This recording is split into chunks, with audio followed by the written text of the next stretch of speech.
Student, आज हम पढ़ेंगे समय पर मिलने वाले पाठ 12 में आगे है। जब मेरा उससे नया परिचय था और कुछ औपचारिकता बाकी थी, तब उन्होंने मुझे दूसरे दिन 11 बजे खाने पर बुलाया। मैं ठीक 11 बजे पहुंच गया। मालूम हुआ कि वे घर पर नहीं हैं, आते ही होंगे, यह सोचकर मैं बैठ गया। 12 बज गए तो मैंने उसके लड़के से पूछा, कहाँ गए हैं? उसने कहा, कुछ पता नहीं। कब आएंगे? कुछ बता कर गए? उसने कहा, कुछ नहीं बता गए। मैं बैठा रहा। जब 1 बज गया तब लड़के ने कहा, आपको कुछ ज़रूरी काम होगा। ठीक है, अब आगे है, यहाँ पर लिखते हैं। एक तो अब फिर समय के बारे में इन्होंने बताया। आगे बताते हैं कि जब मेरा उनसे नया परिचय था, ठीक है, उनके लेखक कहते हैं कि एक नया परिचय हुआ शुरू में, तो कुछ औपचारिकताएं बाकी थीं। तब उन्होंने मुझे दूसरे दिन 11 बजे खाने पर बुला लिया। नया परिचय था, इसलिए उनने सुबह मुझे 11 बजे खाने पर बुलाया। मैं ठीक 11 बजे पहुंच गया, और ऐसा भी हुआ कि मैं ठीक 11 बजे उनके घर पहुंच गया। मालूम हुआ कि वो घर पर नहीं है। जैसे मैं उनके घर पर पहुंचा तो पता चलता है कि वो घर में नहीं है, आते ही होंगे, यह सोचकर मैं बैठ गया। और ये सोचा कि हो सकता है घर में नहीं है, कहीं गए होंगे, आते होंगे, यह सोचकर मैं बैठ गया। 12 बज गए तो मैंने लड़के से पूछा, कहाँ गए हैं? 11 बजे पहुंचने के बाद 12 बज गए। तब मैंने पूछा लड़के से कि कहाँ गए हैं? तो उसने कहा, कुछ पता नहीं। कब आएंगे? कुछ बता कर गए हैं। इस पर भी उन्होंने प्रश्न किया, उनने कोई तो वही कहा। उसने कहा, कुछ नहीं बता गए।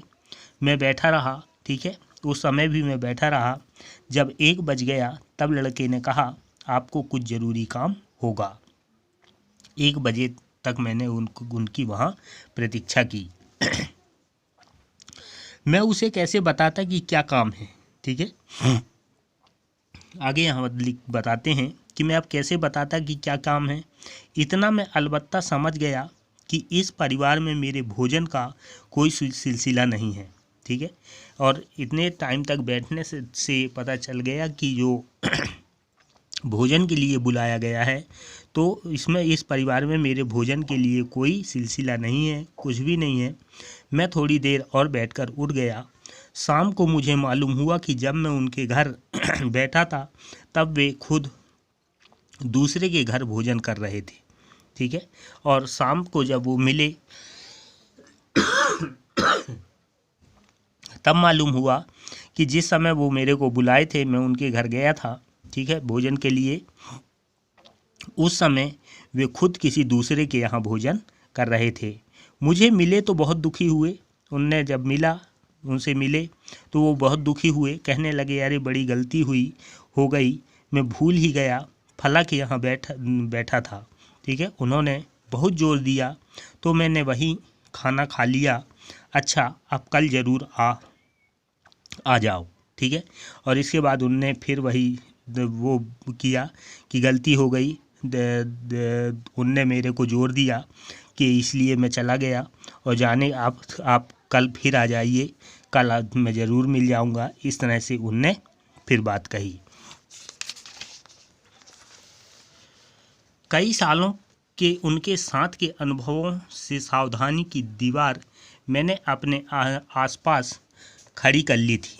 ठीक है, आगे अब यहाँ लिखते हैं कि मेरे जो मिलना था, कई सालों से उनके साथ में रहने का जो अनुभव है, ठीक है, उस अनुभव की दीवार मैंने अपने आसपास खड़ी कर ली थी। वे जिस वक्त घर मिलने का वादा करते, उस वक्त मैं कभी नहीं जाता, और जब वे मेरे घर आने की बात तय करते, तब मैं बेखटके बाहर घूमता। ठीक है, मुझे विश्वास था वे उस वक्त नहीं आएंगे। शाम को 7 बजे उन्होंने आने को कहा है तो सुबह 8 बजे तक भी आ सकते हैं। ठीक है, अब उन लेखक यहाँ ये बताते हैं कि इस तरह अनुभवों के द्वारा मैं एक दीवार खड़ी कर लिया। ठीक है, और अब मैं इतना समझ गया कि जिस वक्त मिलने का वादा किया, उस वक्त वे कभी नहीं मिल सकते, और जब वो मेरे घर आने की बात कहें, तब तक मैं बेतक बाहर घूमता रहता हूँ। मुझे विश्वास था और मैं जानता हूँ कि वो जिस वक्त में कहकर गए हैं, जैसे शाम के 7 बजे उन्होंने कहा है तो आने को कहा है, तो सुबह 8 बजे तक ही वो आ सकेंगे। ठीक है, वे घर से इधर आने के लिए ही निकलेंगे, पर रास्ते में जो मिल जाए उसी के हो जाएंगे। ठीक है, घर से तो निकलेंगे आने के लिए जहाँ पर जाना है, परंतु रास्ते में अगर कोई मिल गया, जो मिल गया उसी का वो हो जाते हैं, उससे बातें करने लगते हैं, उसके घर चले जाएंगे, वहीं खाना खा लेंगे। ठीक है, इस तरह से उन्होंने ये बताया कि उनका जो समय है वो समय पर कोई भी कार्य नहीं करते।